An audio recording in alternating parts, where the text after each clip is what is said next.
I'd like to start this discussion with a question that hopefully will allow our kababayans who are watching, listening, to understand the situation. Of course, I pose it also to the parties. If the government had in mind that there's a business, and of course, a particular businessman or businesswoman who is violating a lot of laws pertaining to the operation of their business, be it customs law, BIR, regulations, can they just proceed and pwede ba silang basta na lang mag-request ng dokumento o mag-file ng kaso requiring the businessman and the corporation to produce those documents?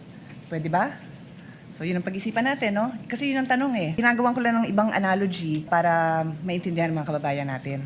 So this is the essence, dear colleagues, parties, of the principle of due process. This is ingrained in our Constitution.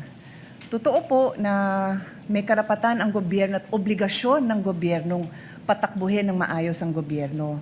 But it is always with due respect to the rights of every individual Filipino. That is the right to life, liberty, and property. So bago mo sagasaan yung right to life, liberty, and property, siguraduhin mo lang na may basihan ka. Yun lang naman ang sabi. So of course, ako, gusto ko talaga na maayos ang patakbo ng gobyerno para if somebody's life is also in danger, then government has to step up and prevent somebody's liberty. Kasi nga, sinasagasaan niya yung life and liberty ng ibang tao. So it's a balance, no? I think we can all agree it's a balance.